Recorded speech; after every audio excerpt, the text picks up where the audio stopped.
Greetings, my fellow freedom lovers, sovereign thinkers. Thank you for tuning in to LO3 Podcast. My name is Craig, transmitting from the beautiful swampy mangroves of South Florida. And today's date is Monday, January 4th, 2021. And it looks like everyone's back at work, school, and all that. And it looks like it's an insane lockdown in Britain. Brian Rose actually put his 2 cents in, and Alexei from Children of Bodom has passed away at the age of 41. May his soul be forever free. And actually, I've taken the initiative. I've seen them twice, like 2, 3 times. I think I say 2 or 3 times. Yeah. Last time I seen them was at a few years ago at time flies, almost 4.5 years ago. I saw him at Revolution in Fort Lauderdale with Devin Townsend. The first time I seen him was with the open up for Iced Earth in 2004 up in Orlando. House of Blues. It was Iced Earth, them, and Evergrey. That was during the glorious album. Good stuff. Yeah, Rip Rose did a good job, and the drummer was very talented as well. Got his name top of my head, so forgive me. And, of course, the elections looks like it's going to be more insanity. Listen to the telephone conversation with Trump and between Donald Trump's team and Secretary of State Raffensperger. Sometimes you always gotta hear the fine print. Okay, you know how the mainstream garbage media wants to just do little trimmings, and it was an interesting conversation. I can say that. But the funny thing with Raffensperger's biggest mistake was he tried to say, his team said, "Oh well, we watched that video when they took the cases out, the Pelican cases, and it was like a lot of what do they call it, trims, and they trimmed it down. Oh, they trimmed it down." I said, look, like I told people this, I don't know how accurate the numbers are. They did it 3 times, so forth, but the bottom line is this: it's on its face.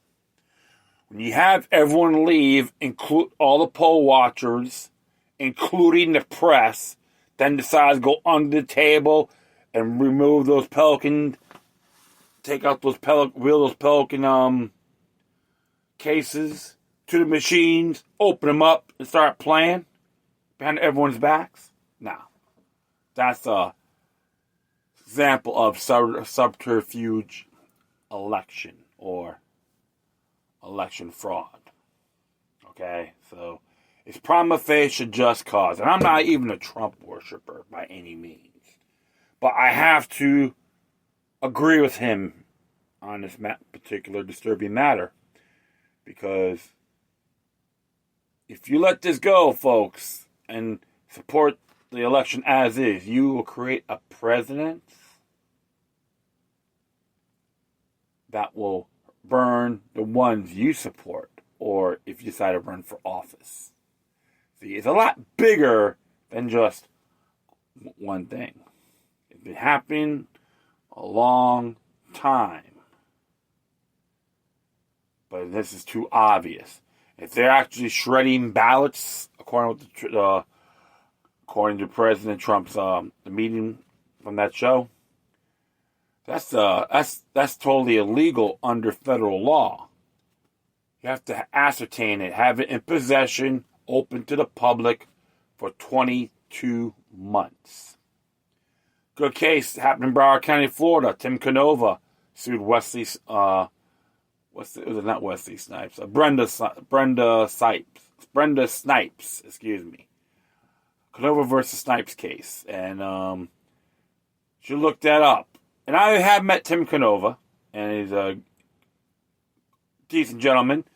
We came from different political spectrums. However, we got a good conversation, and but he was right when he made that statement at a meeting that the elections are. Politics is very dirty, and I do agree with him on that completely. But always got to look at those areas, my friends. Yeah, Canova versus Snipes. And he wanted to inspect the ballots during the whole election primaries. He ran as a Democrat because the Democrats won, and he wanted to request for public records. And it was gone before the 22-month threshold. So just let you folks know. You can do a little homework on that. Canova versus Snipes. And another thing, too, I could say about Julian Assange, even though like they said, people find it very controversial, it was a win for him, not for freedom of the press. And Georgia Barrister, a little bit sketchy, but she chose wisely regardless.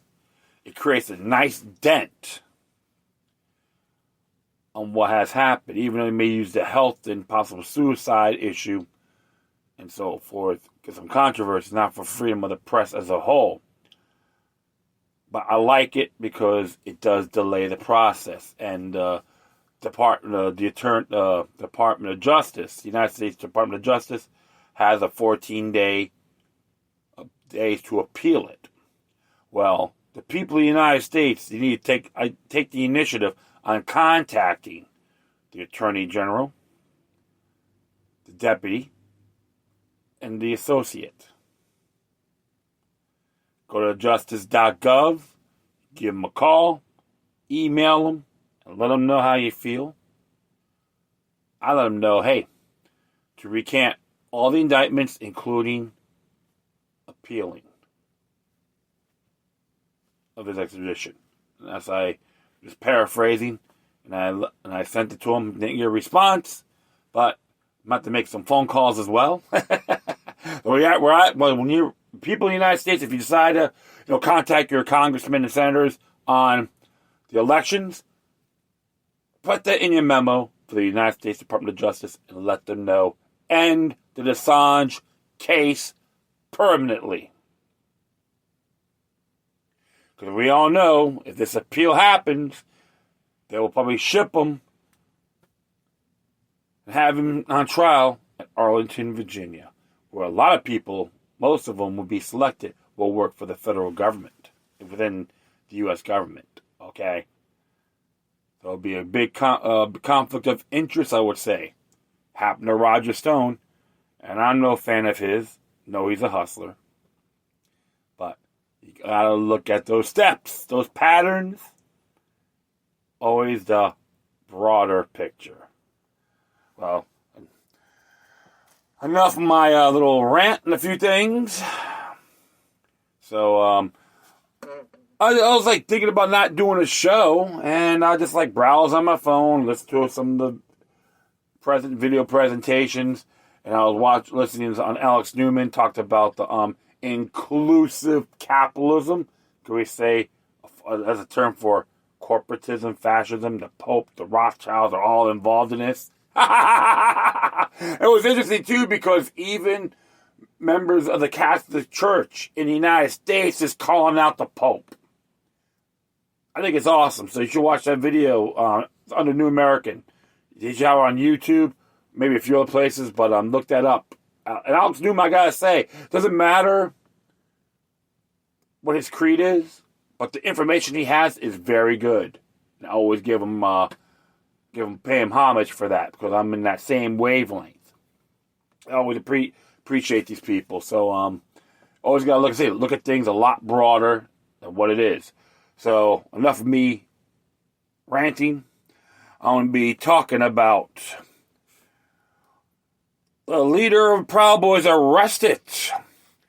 And we're going to look at a few articles here. Yeah, like a few. Definitely do that. I'm just like browsing through it. I'm like, wow, he got arrested. And so we go, Proud Boys leader arrested. This one here is from Rolling Stone. I'm not too keen on some of their press information, but we'll just observe responsibly, take it from there. All right, here's what it says here. Proud Boys leader arrested after allegedly burning Black Lives Matter banner. group's chairman, Enrique Tarrio, charged with destruction of property and in connection with the December 12th incident at pro-Trump rally. Proud Boys chairman Enrique Tarrio was arrested Monday, weeks after allegedly burning a Black Lives Matter banner during the Washington, D.C. protest. The city's Metropolitan Police Department said in a statement that Tarrio, 36, had been charged with destruction of property in a connection with the December 12th incident, which occurred during a rally protesting President Trump's November election defeat. According to USA Today, Tarrio was arrested while in possession of 2 high-capacity firearm magazines, and it was also charged with possession of high-capacity feeding device. Okay. The Ashbury United Methodist Church, the capital's oldest black place of worship, claimed that a Black Lives Matter sign had been taken from the building and lit on fire. Question, I'll keep on going here. I'm not going to say a word yet, so let me just finish this article. Earlier on Monday, an NBC News report, the Metropolitan African Methodist Episcopal Church sued Tarrio and the Proud Boys over alleged destruction of a Black Lives Matter sign during the same protest. The complaint filed in Washington, D.C. Superior Court accuses Tarrio and 8 unidentified members of engaging in acts of terror and vandalizing church property in an effort to intimidate the church and silence its support for racial justice. It alleges that the church was terrorized through coordinated acts of violence when Proud Boys members climbed over a fence surrounding the church, came onto the church property, and destroyed a large Black Lives Matter sign the church was proudly displaying, attempting to silence the church's support for racial justice movement with violent acts of trespass, theft, and destruction of property. The suit describes the Proud Boys as an all-male group with ties to white nationalism that glorifies and engages in violence against people and organizations that show support for racial and ethnic minorities, women, non-Christians, and immigrants. I have a question. Enrique Tarrio, if I'm correct, he's Afro-Cuban, right? He was born in Cuba, African-Cuban. Probably he could be a mulatto for all I know. That's possible. How is he has ties to white nationalism and wants to go after racial ethnic minorities and immigrants? It's ridiculous.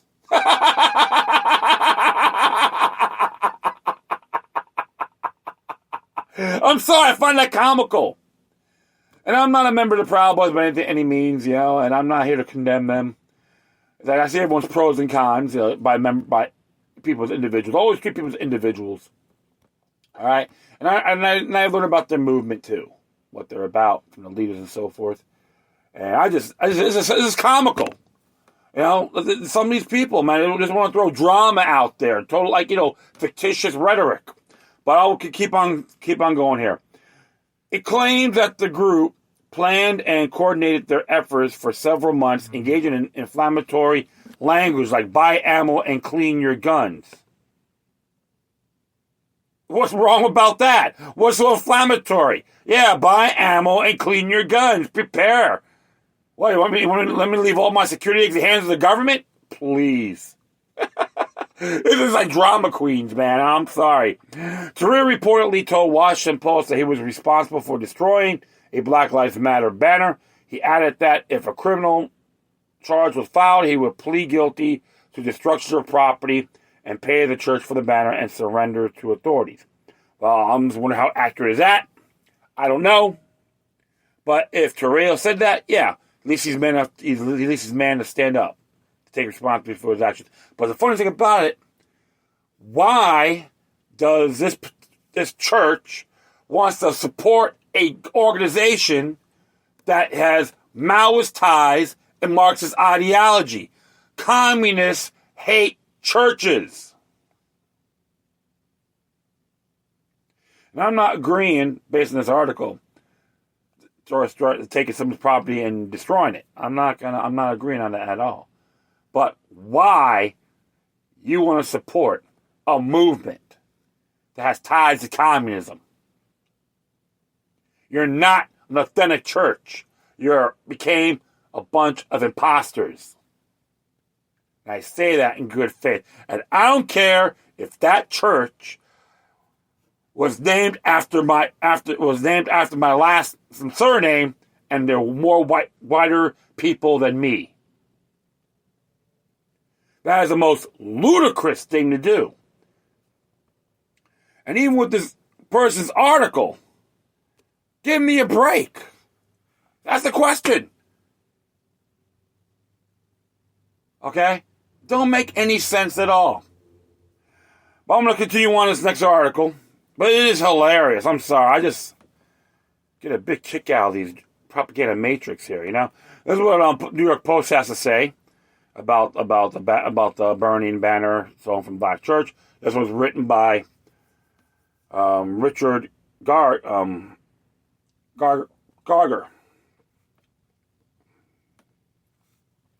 One of the leaders of the far-right Proud Boys was arrested in Washington, D.C. on Monday, allegedly burning a Black Lives Matter banner stolen from a historically black church last month, according to reports. Enrique Tarrio is facing destruction of private property charge for the act, which he admitted last month in an interview with the Washington Post. Okay, so, like I said, if that's the case, that's fine. The 36-year-old was found with 2 high-capacity firearm magazines when he was busted Monday, leading to an additional charge, according to police, obtained by the New York Times. Well, there's no victim of that. How's that a crime? True has said he took part in burning the banner, which was taken from the Asbury United Methodist Church during an early December rally in support of President Trump.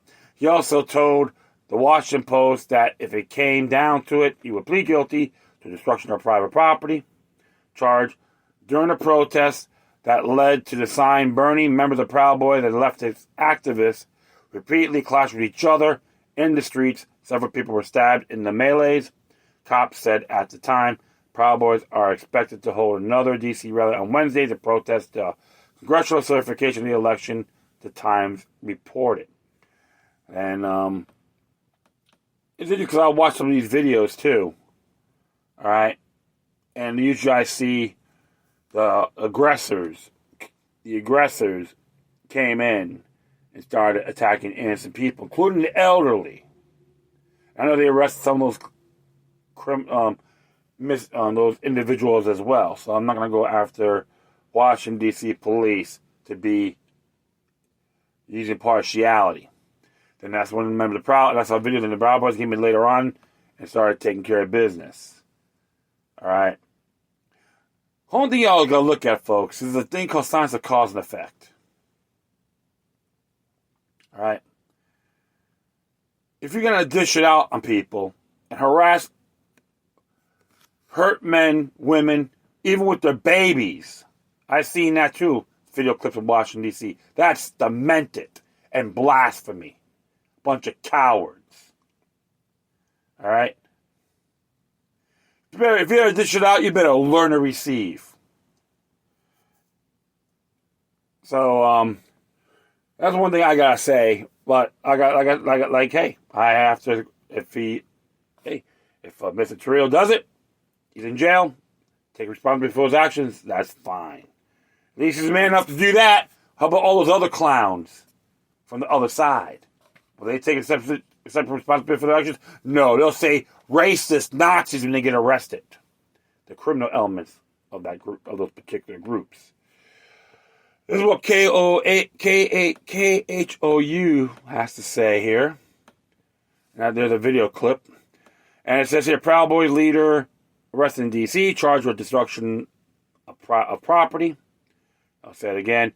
Enrique Tarrio is named in a lawsuit filed Monday, alleges the Proud Boys targeted D.C. Metropolitan AME Church, tearing down a BLM banner in December. This has been updated, by the way. It is by authors Laura Wayman and Brelly Ashford. WUSA 9. This is a KHOU, Channel 11 in Houston. The chairman of the Proud Boys organization was arrested in D.C. Monday night and charged with destruction of property for allegedly destroying Black Lives Matter signs at a protest in December, according to D.C. police. MPD members arrest 36-year-old Enrique Tarrio of Miami, Florida. D.C. police said in a statement he was charged with destruction of property, testified to an offense that occurred on Saturday, December 12, 2020, in the 900 block of 11th Street Northwest. D.C. police also said that when Tarrio was arrested, he had 2 high-capacity firearm magazines and was charged for possession as well. No victim, no crime. On that aspect, right? Did he have any firearm? Did he use it to, did he pistol whip people, brandish it? Not according to this, but it's possession. So, victimless crime. He's being held in jail overnight and has a hearing in D.C. Superior Court Tuesday, police said. Tarrio was named in a lawsuit announced by civil rights groups Monday that alleges the Proud Boys targeted the district's Metropolitan AME Church by tearing down his Black Lives Matter banner. Proud Boys International LLC and a number of identified Proud Boys members involved in the incident are also listed as defendants in the lawsuit. The video taken at the scene shows agitators tearing down and burning the Black Lives Matter banner at the district's historic black church on December 12th after a day of pro-Trump protests. The claims are being brought under the D.C. crime statute that forbids trespassing and conversion, as well as a federal statute that prohibits intentionally damaging or destroying property of a place of religious worship. And what does that got to do on a federal crime? That's absurd. I'm sorry. So this is what the tweet Mike Valero has to say. The spokesperson said that they're looking into reports that Proud Boys was arrested. He has no information. Here's the latest. Enrique leader, Proud Boys, destruction of private property, time of the arrest, possession. Okay, I'm just looking through this. Very similar. Okay, very similar. Okay, so, President and Executive Director of Lawyers Committee for Civil Rights under Law, Kristen Clark, emphasized the importance of black churches' impact on the community. We know that black churches have been long played a central role in organizing for racial justice. She said they are often at the attack of black community organizing. Clark says she hoped the lawsuit will send a message to future instigators. Proud Boys and other violent extremists must understand that they cannot unleash violence with impunity, Clark said. We are prepared to use the courts to hold them accountable and stand for the institutions and people targeted by their racist actions. Tearing down a Black Lives Matter sign is not racist actions. Like I said before, they are a political communist movement funded by multinational corporations and technocrats. New World Order. Okay? What's so racist about that? If treasonous quacks or bend over Bobs become a race, then we'll talk. Or tyrannical scumbags, then we'll talk. I'm sorry, it's just sometimes I get a little bit disturbed. They're trying to cater to the weak and pathetic and punish the productive. But sometimes, like I said, everyone's got to take responsibility for their actions regardless. And I'll be, very fair. Several pro-Trump rallies are scheduled in the district this week. The March for Trump rally originated by the conservative women's group, Women for America First, on Wednesday, January 6th. On the Elizabeth ground is projecting about 5,000 Trump supporters to make their way to the nation's capital. So, of course, you got the civil rights group suing Power Boys and all that. It's on the same banner, So, let me just you can look that up. But one of the areas you gotta say, folks, I'm not prone to these forms of violence, but people gotta expect blowback. You got individuals out there want to violate others and want to use their little communist fist or Caesar salute and trying to dictate to you on how to live. That's called the enemies, the tyrants. They hate liberty, freedom, and our Constitutional Republic.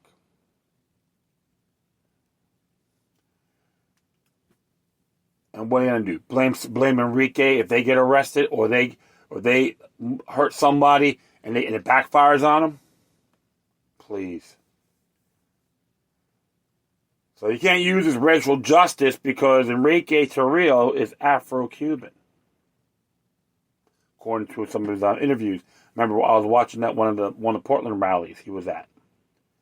So don't use the racial justice or racism towards the leader of Proud Boys. It's unmerited.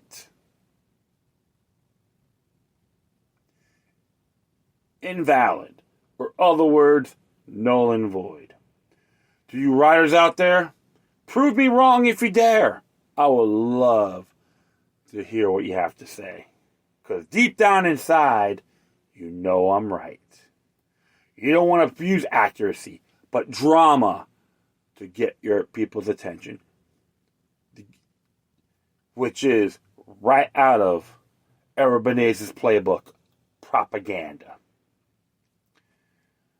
And you know what? That will be it. But just before I go here, if you want to support his defense fund, I'll leave a link on there. It's called GiveSendGo.com. And according to this, their goal is to raise $100,000, and so far he got $49,631. You can give, share, and pray. You got 943 prayers. So, hey, if you can do it, show them your support. And that will be it. I'd like to thank everyone for listening. Plus, feel free to download and share this throughout your social media networks. If you have any questions, comments, or something you want to check out, whatever you do, please send your correspondence to decorum. Furthermore, I'll leave the footnote of these articles on my Spreaker page. If you want to send a donation, if you want to contact me, hit me at LookYouLuck3@gmail.com or LookYouLuck03@protonmail.com. Or if you want to send me a donation, you can hit me at both PayPal.me and Cash.app/LookYouLuck3. Once again, thank you for your time. Plus, always remember that demoniac resistance is healthy for the soul and can liberate humanity. Till next time, take care of yourselves. Keep on spreading the love. And may your guardian spirits be with you.